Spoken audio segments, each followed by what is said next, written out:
The sound of a gunshot rang through the crisp morning air as Naomi Hayes ducked behind the water trough, her heart hammering against her ribs like a wild Mustang. Blood trickled down her arm where the bullet had grazed her, but she hardly felt the sting through the surge of adrenaline. Betrayal burned hotter than any physical wound ever could. It was 1876, in the unforgiving territory of New Mexico. And at 22 years old, Naomi had just witnessed her own father sell her out to the notorious Blackwell gang for a mere $500 and the promise that they'd spare his miserable life. The same father who had gambled away her mother's inheritance, the same father who had promised her that this move west would give them both a fresh start. "Come on out, Miss Hayes," hollered Jasper Blackwell, the gang's leader. "Your daddy's already halfway to Mexico with my money. Ain't nobody coming to save you now." Naomi's fingers curled around the small derringer hidden in the folds of her skirt, the only thing her mother had left her before consumption took her 3 years prior. 2 shots. That was all she had against 5 men. "I'd rather die than come with you, Jasper," she shouted back, her voice surprisingly steady despite her trembling hands. The men's laughter echoed through the dusty ranch yard. "That can be arranged too, darlin', though it'd be an awful waste." Naomi closed her eyes, thinking quickly. The nearest town was Roswell, at least 15 miles south. Her father had chosen this isolated ranch deliberately. She now realized easier to hide his schemes, easier to sell his own daughter when his debts grew too large. The sound of approaching hoofbeats made her grip her small pistol tighter. This was it. She would take at least one of them with her, but the voice that called out wasn't Jasper's. "Blackwell, federal marshal, drop your weapons or I start shooting." The ensuing chaos erupted in gunfire. Naomi stayed low, hardly daring to breathe as bullets splintered wood and kicked up dust all around her. When silence finally fell, she remained frozen, unsure if it was safe to move. "Miss, are you hurt?" The voice was deep, unfamiliar, and closer now. Slowly, Naomi peered over the edge of the trough. A tall man stood before her, badge glinting on his leather vest, hat tipped back to reveal eyes as blue as the New Mexico sky. Blood stained his shirt sleeve, but he seemed unbothered by it. "They're gone," he said simply. "Cowards, the lot of them. Rode off when they realized they were outgunned." "You're just one man," Naomi replied, still clutching her derringer. A slight smile touched his lips. "Sometimes one man is all it takes to make scum like that reconsider their choices." He extended his hand. "Isaac Quinn, U.S. Marshal." Naomi didn't take his offered hand. Instead, she rose on her own, the derringer still pointed at him. "How do I know you're not with them, coming to collect what they couldn't?" Something flashed in Isaac's eyes, not anger but understanding. "You don't, but I'm not asking you to trust me. Just letting you know that Blackwell and his boys will be back once they realize I'm alone." He glanced at her bleeding arm. "You need that tended to, and you need to get somewhere safe." "I don't have anywhere to go," Naomi admitted, the weight of her father's betrayal finally crashing down on her. "He sold me. My own father." Isaac's jaw tightened. "Then I reckon you have 2 choices, Miss Hayes. Stay here and wait for Blackwell to return, or come with me to Roswell where I can at least see that arm gets proper care." "How do you know my name?" "Been tracking Blackwell for 3 months. I know who he targets and why." He looked around the small ranch. "You have 5 minutes to gather whatever you can't leave behind. I'll wait, but not a minute longer." Naomi hesitated. Every instinct told her not to trust this stranger, but what choice did she have? 3 minutes, she said finally, lowering her weapon. "That's all I need."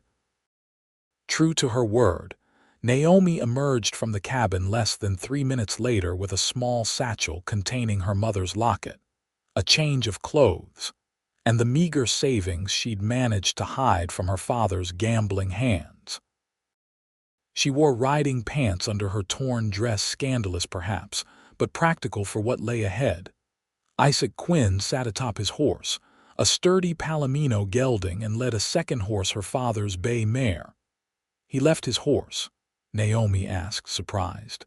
"Blackwell's men brought him an extra." "Seems your father was in quite a hurry to disappear." Isaac's voice carried no judgment, just statement of fact. Naomi mounted the bay without assistance, settling into the familiar saddle. "Where in Roswell are you taking me? My sister runs a boarding house there. She'll have space for you while you decide what's next." He turned his horse south. "We ride hard until nightfall. Blackwell isn't known for giving up easily." They rode in silence for miles, the New Mexico landscape stretching endlessly around them. The afternoon sun beat down mercilessly, and Naomi was grateful for the canteen Isaac had passed her without comment. Her arm throbbed beneath the makeshift bandage he'd insisted on applying before they set out. "Why were you alone?" she finally asked as they stopped to rest the horses near a small stream. "Marshals usually work with deputies, don't they?" Isaac knelt by the water, splashing some on his face before answering. "My partner was killed 2 weeks ago. Blackwell's doing. Headquarters is sending a replacement, but I couldn't wait." His eyes hardened. "Blackwell has left too many bodies behind him already." "I'm sorry about your partner," Naomi said softly. "As am I about your father," he replied, surprising her with his perception. Naomi stiffened. "Don't be. He made his choice. Still your blood. Still hurts." Isaac stood, adjusting his hat against the sun. "We should move. Still several hours to Roswell if we keep a steady pace." As they mounted again, Naomi noticed Isaac wince slightly, his hand going to his side where a dark stain was spreading. "You're hurt worse than you let on," she observed. "It's nothing. Bullet grazed me, like mine." She nodded toward her own bandaged arm. A ghost of a smile touched his lips. "Perhaps a bit deeper. I'll have the doctor look at it in Roswell." "If we make it to Roswell," Naomi muttered, scanning the horizon nervously. "We will."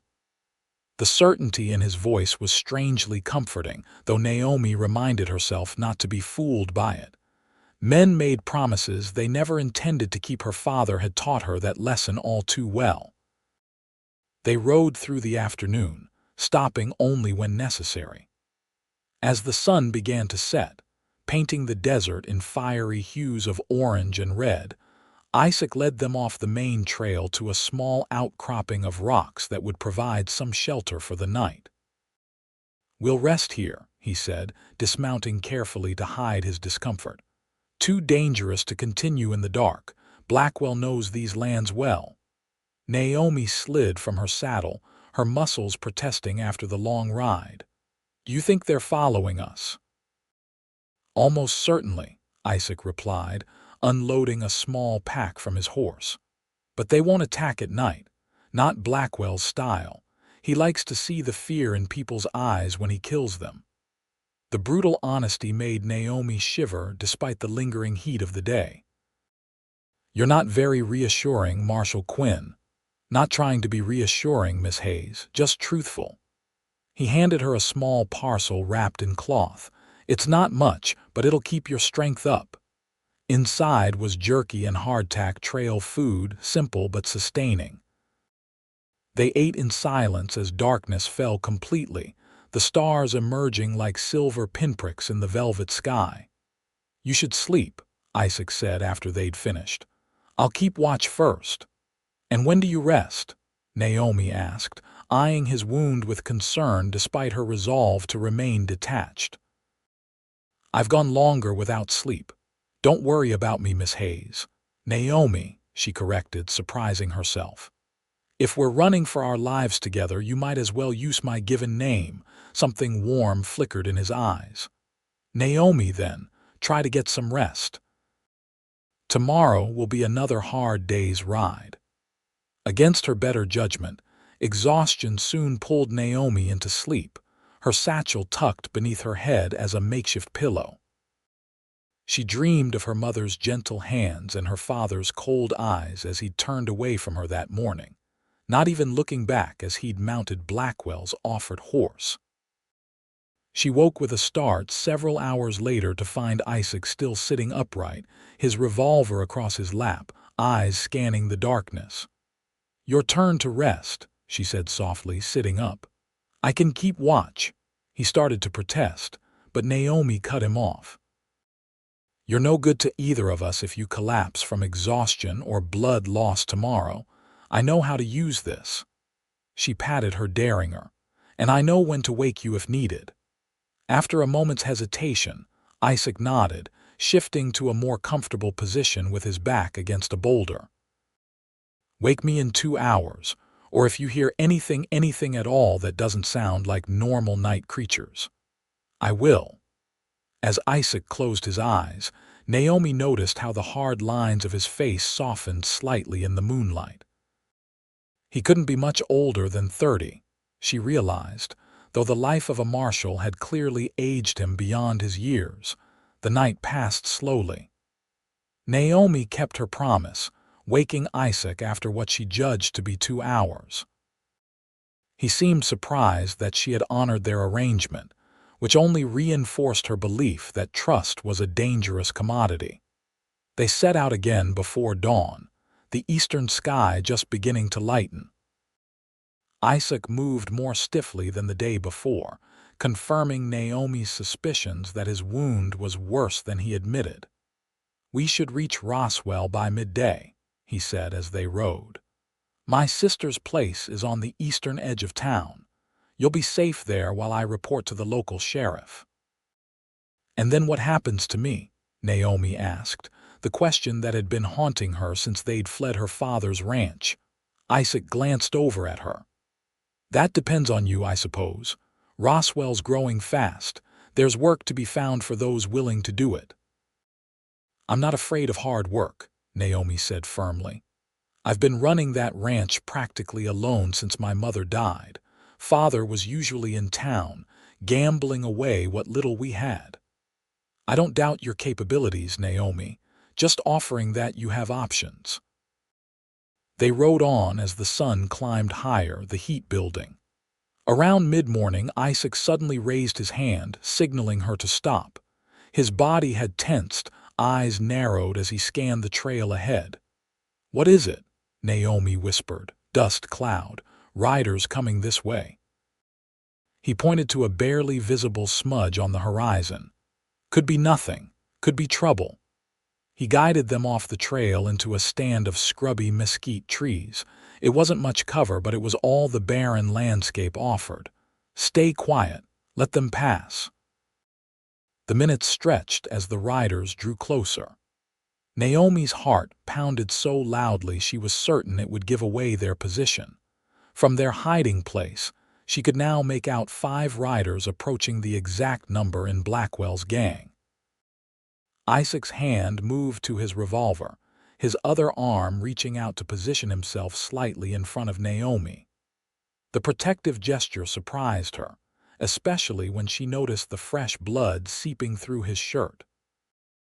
The riders slowed as they reached the point where Isaac and Naomi had left the trail, one of them pointing to the ground, tracking them. "If they find us," Isaac whispered, so low Naomi barely heard him, "ride hard for Roswell. Don't look back." "I'm not leaving you," she replied automatically, then wondered why she cared what happened to this man she barely knew. Before Isaac could respond, one of the riders called out, "Marshal Quinn. We know you're out there. Hand over the girl and maybe we'll let you live this time." Jasper Blackwell's voice. Naomi would recognize it anywhere after the fear he'd instilled in her the previous day. "You have my answer from yesterday, Blackwell," Isaac shouted back, his voice betraying none of the pain he must be feeling. "Turn around and ride away while you still can." Laughter floated on the hot air. "1 man against 5. Those odds don't favor you, Marshal, especially not with that bullet I put in your side yesterday." Isaac's jaw tightened. "Then I guess I'll just have to make each shot count." The ensuing gunfight erupted with terrifying suddenness. Isaac pushed Naomi down behind a fallen log as bullets splintered the trees around them. He returned fire methodically, each shot placed with deliberate precision despite his injury. One of Blackwell's men screamed and fell from his horse. Another clutched his shoulder but remained mounted. "Naomi," Isaac said between shots, "when I tell you run to your horse, ride east along that ridge. Don't stop until you reach Roswell." "Isaac, you can't not arguing about this. On my mark." He fired again, catching another of Blackwell's men in the leg. Blackwell and his remaining men were spreading out, trying to flank their position. Isaac fired his last shot, dropping a third man, then quickly reloaded. "Now, Naomi, go." Something in his voice compelled her to obey. Naomi sprinted to her horse, bullets kicking up dust at her heels. She mounted in one fluid motion and spurred the bay into a gallop, heading east as instructed. The sound of gunfire continued behind her, and against Isaac's orders, she looked back. What she saw made her rein in hard. Isaac had mounted his palomino but was slumped forward in the saddle, blood now clearly visible on his shirt. Blackwell himself was taking aim for a final shot. Without thinking, Naomi pulled her derringer and fired. The small gun wasn't meant for distance, but luck or divine providence guided her bullet. Blackwell howled and grabbed his arm, dropping his revolver. The momentary distraction was enough. Isaac's horse bolted toward her, its rider barely staying in the saddle. "I told you not to look back," he gasped as they rode side by side, pushing their horses to their limits. "You're welcome," Naomi retorted, scanning the trail behind them. Blackwell and his one remaining unwounded man were mounting up to follow, but their horses were tired from the chase that had brought them here. It gave Naomi and Isaac a small advantage. They rode hard for nearly an hour, the landscape blurring around them. Isaac grew paler with each passing minute, and Naomi feared he would fall from his saddle. "There," he finally said, pointing ahead where buildings rose from the desert floor. Roswell. Relief flooded through Naomi at the sight of the town. They had made it. But as they approached the outskirts, Isaac suddenly swayed dangerously. "Isaac!" Naomi reached across the space between them, grabbing his reins to steady both him and his horse. "Hold on, we're almost there." His eyes, clouded with pain, found hers. "Eliner's boarding house, eastern edge. Yellow house with blue shutters." "I'll find it," Naomi promised, her earlier distrust completely forgotten in the face of his sacrifice for her safety. They drew attention riding into town a bleeding marshal, and a woman in torn, blood-stained clothes would cause a stir anywhere. A young boy ran alongside them, curious but helpful when Naomi asked directions to Eliner Quinn's boarding house. The yellow house with blue shutters stood at the end of a quiet street, flower boxes adorning the windows despite the harsh desert climate. As they approached, the front door flew open, and a woman with the same striking blue eyes as Isaac rushed out. "Isaac, my God, what's happened?" Eliner Quinn looked to be in her late 20s, her dark hair pulled back in a practical bun, her expression shifting rapidly from shock to the capable determination Naomi recognized from her brother. "Blackwell," Isaac managed, before starting to slide from his saddle. Naomi and Eliner both moved to catch him, easing him to the ground as gently as they could. Eliner immediately began examining his wound, her hands sure and practiced. "Help me get him inside," she ordered, and Naomi was struck by how similar the siblings were in their calm command of crisis. Together, they half-carried, half-dragged Isaac into the house and onto a bed in a small room off the main parlor.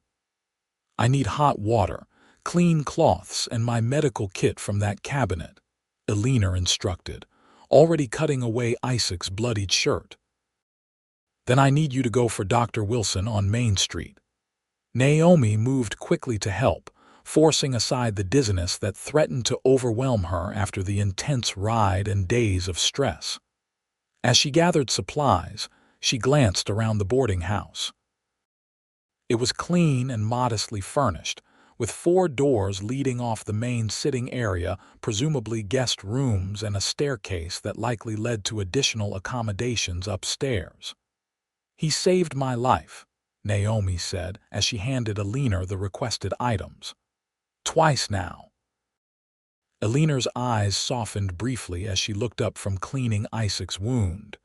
"That sounds like my brother, always the hero, never thinking of himself." She applied pressure to slow the bleeding. "Go for the doctor now, tell him it's Isaac, he'll come running." Naomi hurried out, orienting herself quickly in the small town.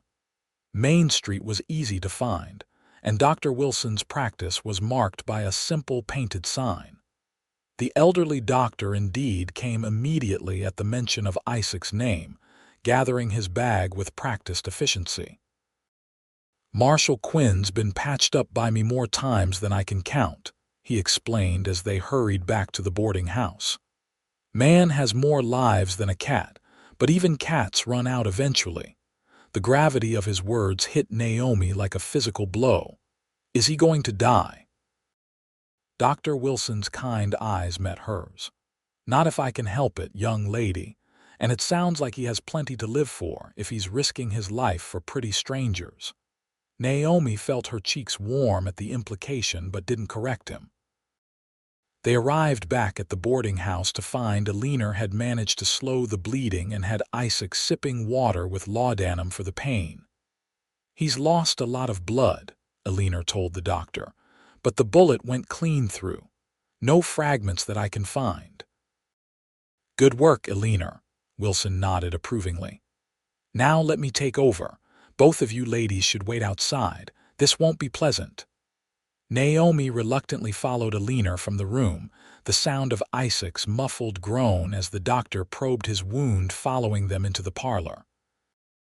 "You're injured too," Alina observed, gesturing to Naomi's arm. "Let me see to that while the doctor works." Too exhausted to argue, Naomi allowed Alina to clean and properly bandage her arm. The wound was indeed just a graze, already beginning to heal. "I'm Naomi Hayes," she said finally, realizing introductions had been overlooked in the rush to save Isaac. "Alina Quinn, though I suspect you already gathered that."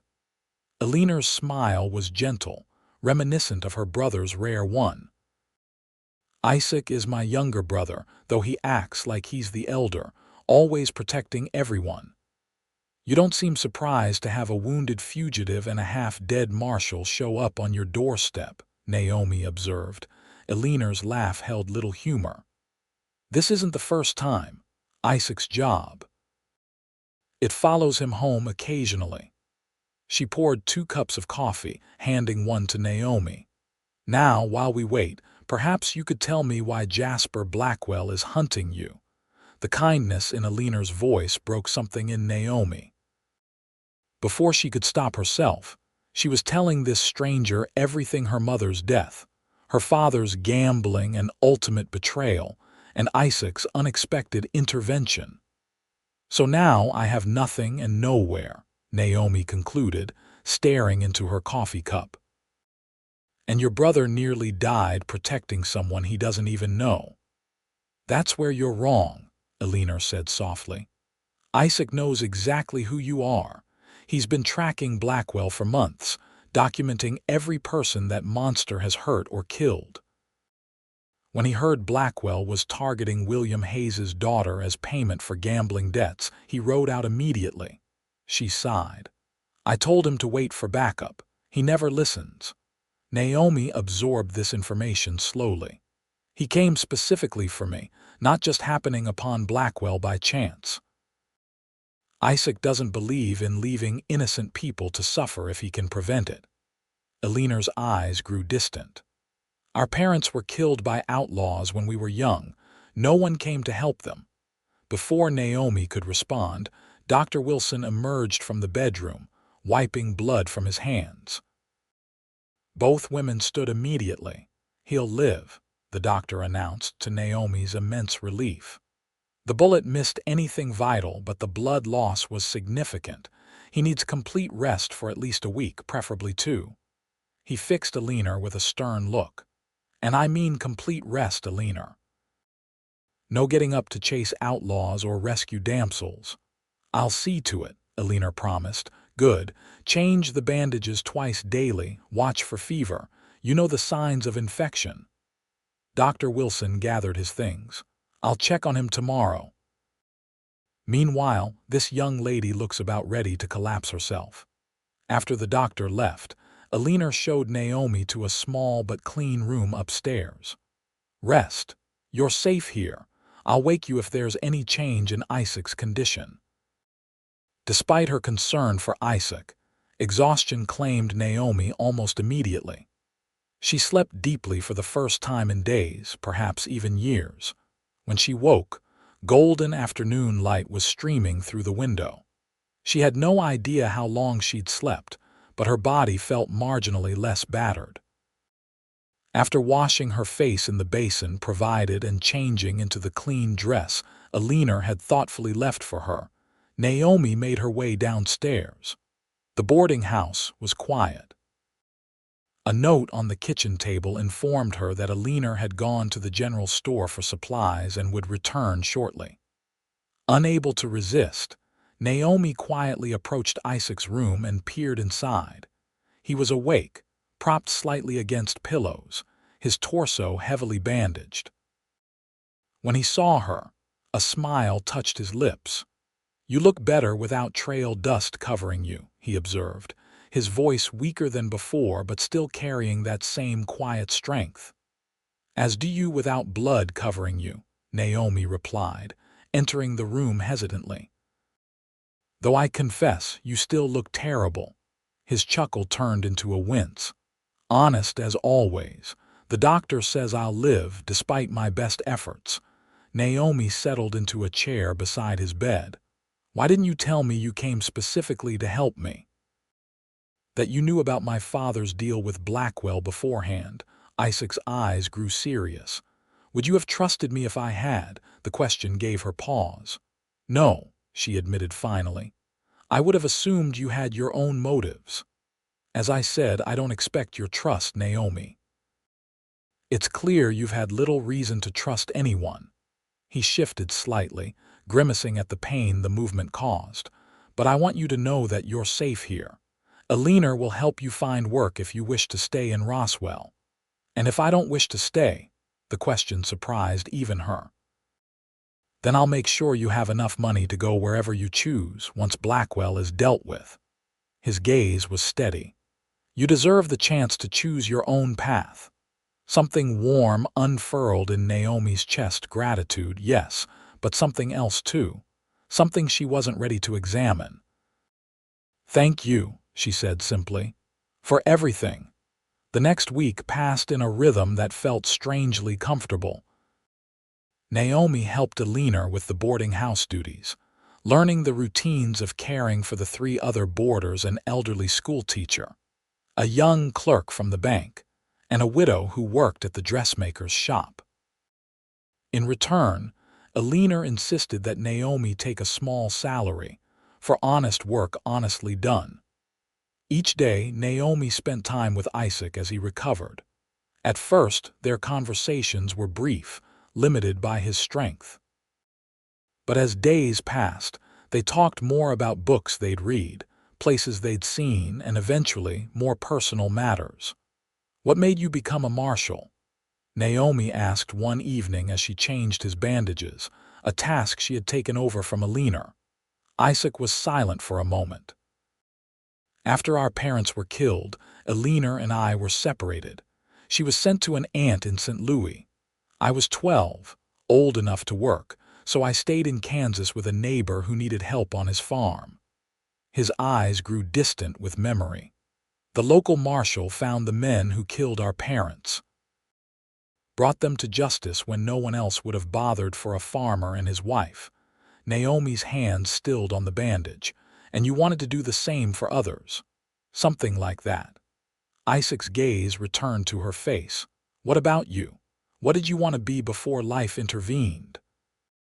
The question caught her off guard. No one had asked her that in years. "I wanted to teach," she admitted. "My mother was educated, unusual for her time. She taught me to love learning." "You still could, you know. Roswell needs teachers." Naomi tied off the fresh bandage, considering his words. "Perhaps, but first Blackwell must be stopped." She met his eyes directly. "He'll come for us both." Isaac didn't deny it. "The local sheriff has men watching the town approaches, and I've sent word to headquarters. A new deputy marshal should arrive within days, and then you'll go after him." "It wasn't a question. It's my job, Naomi." She stood abruptly, gathering the used bandages. "Even half-healed. That's not duty, Isaac. That's vengeance." "Is there a difference when the outcome is the same? Blackwell behind bars or in the ground, unable to hurt anyone else?" Naomi shook her head, unexpected tears pricking her eyes. "The difference is whether you live or die in the process." She turned to leave, then hesitated at the door. "I've lost everyone who ever mattered to me, Isaac. I'm not sure I could bear to lose you too." The admission hung in the air between them as she fled the room, her heart pounding with the realization that somehow, against all odds and her own better judgment, she had come to care deeply for this stubborn, honorable man. The following morning brought news that changed everything. The sheriff arrived at the boarding house, his expression grave as a leaner showed him into the parlor where Naomi was mending one of Isaac's shirts. "Miss Hayes," the sheriff nodded politely. "Is the marshal well enough for visitors?" "I believe so," Naomi replied cautiously. "What's happened?" The sheriff hesitated. "I think it best if Marshal Quinn hears this first." A leaner led him to Isaac's room, and Naomi followed, a sense of foreboding growing with each step. Isaac was sitting up in bed, looking stronger than he had in days. He nodded to the sheriff. "Barnes." "What brings you by so early?" Sheriff Barnes removed his hat, turning it in his hands. "Blackwell's been spotted, Marshal, but that's not why I'm here." He glanced at Naomi. "We found a body yesterday about 10 miles north of town. William Hayes." The room seemed to tilt beneath Naomi's feet. "My father," she whispered. The sheriff nodded grimly. "I'm sorry, Miss Hayes. Looks like he crossed Blackwell one too many times. We found this in his pocket." He held out a crumpled note addressed to Naomi. With trembling fingers she took it, recognizing her father's handwriting immediately. "I'll give you some privacy," Sheriff Barnes said, backing toward the door. "Marshal, when you're up for it, I'd like your help identifying the 2 men we captured trying to sneak into town last night. I believe they're Blackwells." After the sheriff departed, Naomi stared at the unopened note, unable to move. "You don't have to read it now," Isaac said gently. "Or ever. No, I need to know." She unfolded the paper, her eyes scanning her father's final words to her. "Naomi, if you're reading this, then I've paid for my sins in the only way Blackwell allows. I know no apology can erase what I've done. I sold you my own flesh and blood to save my worthless hide. Then I took Blackwell's money and tried to run. A coward to the end. Know this. Your mother would be proud of the woman you've become, even if I never deserved to call you daughter. The deed to the ranch is in the old Bible. It's yours, free and clear. Do with it what you will. I hope someday you'll find it in your heart not to hate me, though I've given you every reason to." Father tears rolled down Naomi's cheeks as she finished reading. Not tears of grief exactly, but something more complex: anger, relief, confusion, and a strange sense of closure. "He's dead," she said finally, looking up at Isaac. "I should feel something more, shouldn't I? Sadness at least." Isaac's eyes held no judgment. "There's no right way to feel, Naomi. He betrayed you in the worst possible way." But he was still my father. She folded the note carefully. And now Blackwell has killed him too. Isaac reached for her hand, his warm fingers closing around hers. This changes things. If Blackwell's men are trying to enter town, he's planning something. And now he has even more reason to come after you as a witness and as the daughter of the man he murdered. Naomi squeezed his hand. I'm not hiding anymore, Isaac. I won't live my life in fear of that monster. No one's asking you to hide, he replied, but we need to be smart about this. He shifted, wincing slightly. Help me up. I need to speak with Sheriff Barnes. You're not healed enough to, Naomi. His voice was gentle but firm. Sometimes we don't get the luxury of healing fully before we have to face what's coming. She recognized the truth in his words and helped him dress, supporting him as they made their way to the sheriff's office. Alina protested but eventually relented, knowing her brother well enough to recognize when argument was futile. At the jail, the two captured men were revealed to be Blackwell's remaining unwounded companions. Under questioning, they admitted Blackwell was planning to attack the boarding house that night, determined to finish what he'd started. He's obsessed with you both now, Sheriff Barnes told them grimly. Says his reputation will be ruined if he lets a woman and a half-dead marshal make a fool of him. Then we use that against him, Isaac said, leaning heavily on the sheriff's desk for support. We set a trap. Naomi listened as Isaac outlined his plan. It was dangerous but potentially effective. They would spread word that Isaac was being moved to a larger hospital in Santa Fe that evening, creating an opportunity for Blackwell to attack the transport wagon. In reality, Isaac and the sheriff's deputies would be waiting in ambush. And where will I be during all this? Naomi asked when he finished. Isaac and Sheriff Barnes exchanged glances. Safely hidden at the church with Alina and the other boarding house residents, Isaac said firmly. Naomi shook her head. No, he's coming for me as much as for you. I won't cower in a church while others risk their lives. This isn't open for debate, Naomi, Isaac began, but she cut him off. You're right, it isn't. Her voice was steel. I'm the one who shot him in the arm, remember. I can handle a gun, and more importantly, I have the right to face the man who destroyed my family. A tense silence followed her declaration. Finally, Sheriff Barnes cleared his throat. She has a point, Marshal, and we could use every gun we can get if this goes sideways. Isaac's jaw tightened, but he eventually nodded. Fine, but you stay with me, understand? No heroics. The same goes for you, Naomi replied, holding his gaze steadily. The plan was set in motion immediately. Word was leaked through the town gossip channels that the wounded marshal would be transported at dusk. Meanwhile, Naomi, Isaac, Sheriff Barnes, and 4 deputies positioned themselves strategically along the expected ambush route just outside town. Naomi crouched beside Isaac behind a large boulder, a shotgun borrowed from Alina across her lap. The setting sun painted the landscape in fiery gold, shadows lengthening across the dusty road.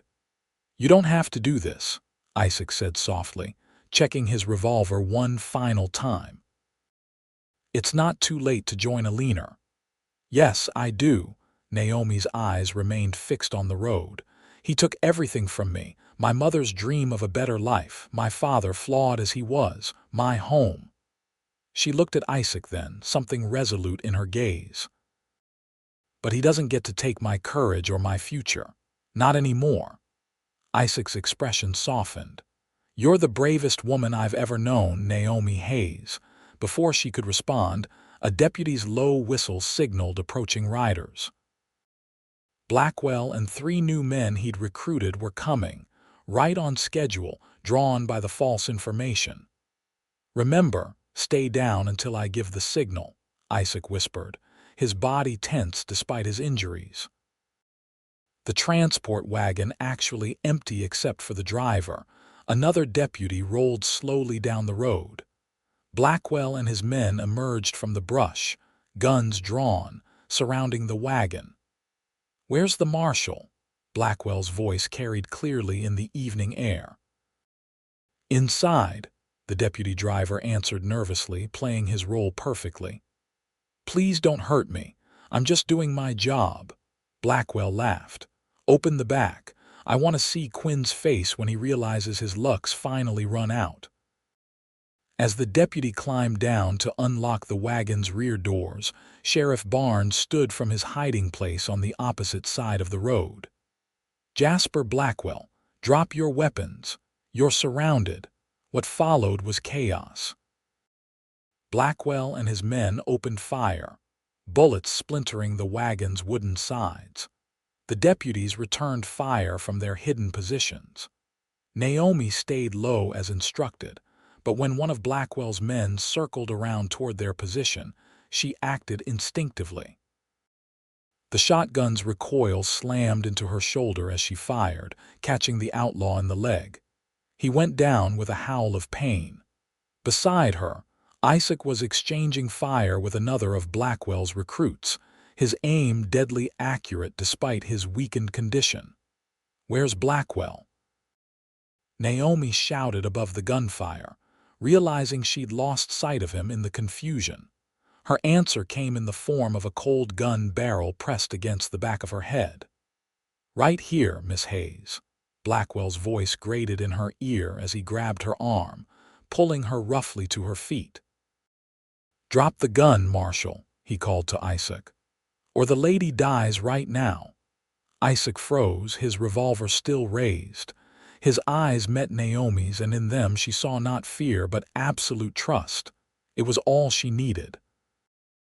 In one fluid motion, Naomi drove her elbow hard into Blackwell's wounded arm, the same one she'd shot days earlier. His howl of pain was accompanied by the gun slipping from his grasp. She dove forward as Isaac fired, the bullet passing where she had stood a split second before and finding its mark in Blackwell's chest. The outlaw staggered backward, disbelief written across his features. He tried to raise his gun with his other hand, but a second shot from Sheriff Barnes ensured he never would again. Silence fell across the battlefield.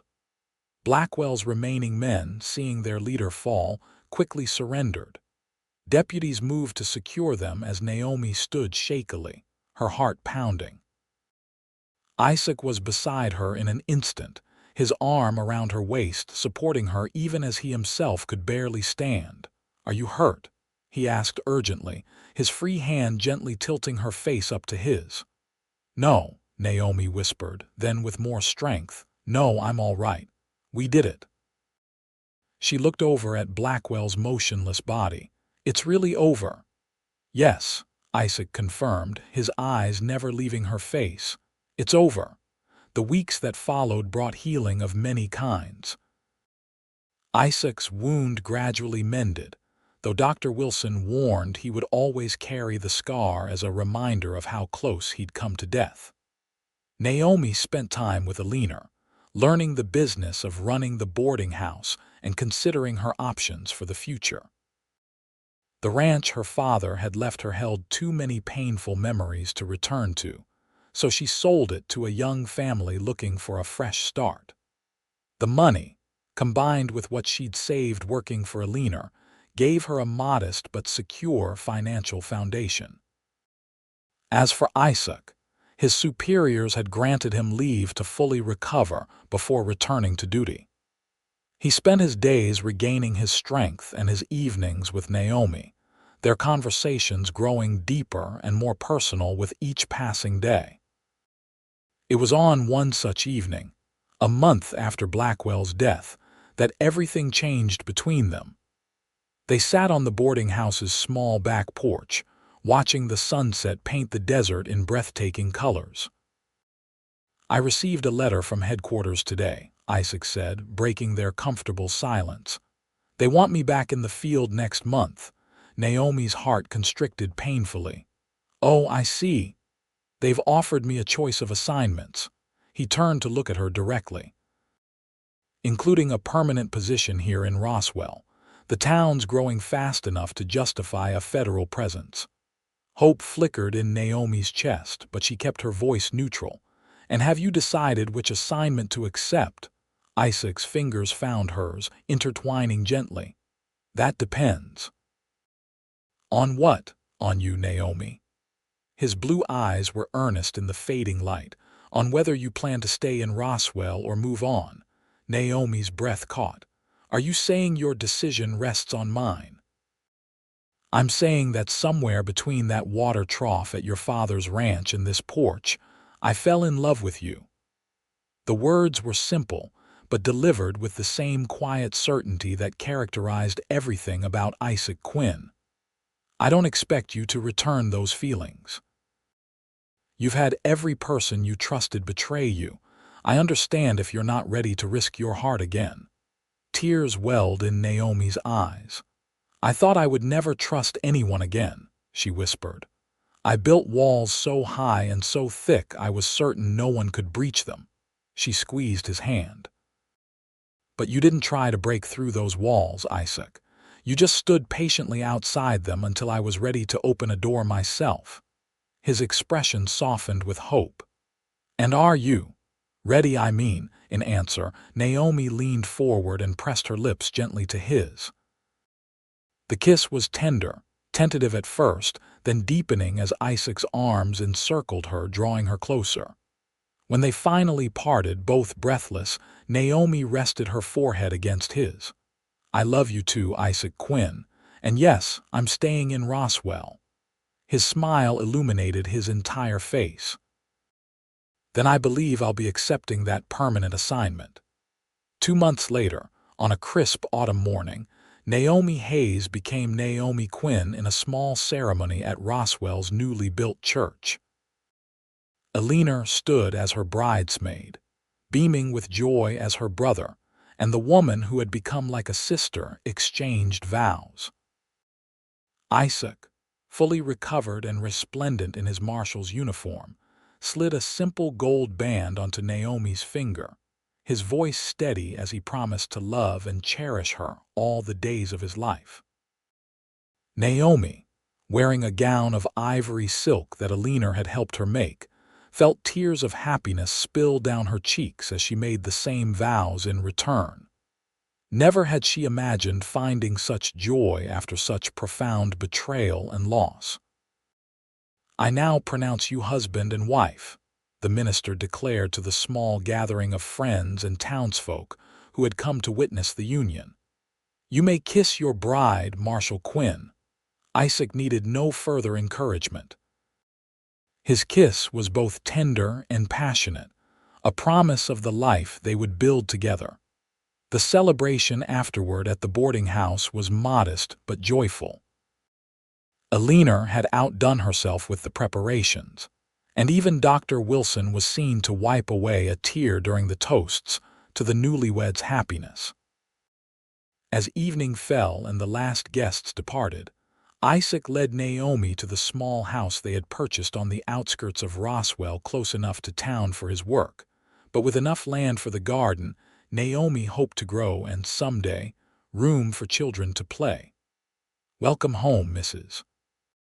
Quinn, Isaac murmured, lifting her into his arms to carry her across the threshold despite her laughing protests that his side might not be strong enough yet. I'm perfectly healed, he assured her, setting her down gently in their new parlor, already furnished with a mix of pieces from Eleanor's boarding house and items they had chosen together. Dr. Wilson himself declared me fit for all activities. The emphasis he placed on all made Naomi blush, but the love shining in his eyes chased away any nervousness about their first night as husband and wife. Later, as they lay tangled in the sheets of their marriage bed, Naomi traced the scar on Isaac's side, the permanent reminder of the day he had ridden into her life and changed everything. You ever think about how different things might have been? She asked softly. If Blackwell had never targeted my father, if you hadn't come that day. Isaac caught her hand, bringing it to his lips. I believe we would have found each other somehow. Some things are meant to be, Naomi. The marshal and the betrayed daughter, she mused. Not the most conventional love story. The best ones never are. He pulled her closer, his voice growing serious. I promise you, Naomi Quinn, that I will never give you reason to regret trusting me with your heart. I will never betray that trust. I know, she whispered, and realized with profound certainty that she did know completely and absolutely. The walls around her heart had not merely been breached, they had been transformed into the foundation of something far stronger. A love built on honesty, respect, and unwavering trust. The years that followed proved Isaac's promise true. Their life together was not without challenges. His work sometimes put him in danger, and the shadows of Naomi's past occasionally resurfaced in nightmares that left her trembling in his arms. But through it all, their bond only deepened. In the spring of 1878, their first child was born, a son they named William, not for Naomi's father but for Isaac's fallen partner, whose death had indirectly led him to her. Little Will had his father's blue eyes and his mother's determined spirit, toddling fearlessly around their growing homestead. By 1880, Isaac had been promoted to chief marshal for the territory, a position that kept him closer to home and out of the direct line of fire more often. That same year, Naomi opened a small school in what had once been their barn, fulfilling her long-held dream of teaching. Her first class consisted of just 8 children from nearby farms and ranches, but word of her gentle yet effective teaching style spread quickly. Their second child, a daughter named Hope, arrived in the winter of 1881, completing their family. Eleanor, now married to the town's banker, lived just down the road, ensuring the Quinn children grew up surrounded by love and family. On their 5th wedding anniversary, Isaac surprised Naomi with a trip to San Francisco, a city she had always dreamed of visiting. As they stood on the deck of a ferry crossing the bay, the wind tangling her hair, Isaac wrapped his arms around her from behind. "Are you happy, my love?" he asked, his breath warm against her ear. Naomi leaned back into his embrace, watching the magnificent city draw closer. "More than I ever believed possible," she answered truthfully. "You gave me back my ability to trust, Isaac. That's a gift beyond measure." He turned her in his arms, his expression serious despite the joy in his eyes. "You gave me something equally precious, Naomi. A reason to come home safely, every day." His hand cupped her cheek tenderly. "A reason to build something lasting in a world that often seems determined to destroy." As his lips met hers, Naomi reflected on the journey that had brought them here from a dusty ranch and a desperate escape to this moment of perfect contentment.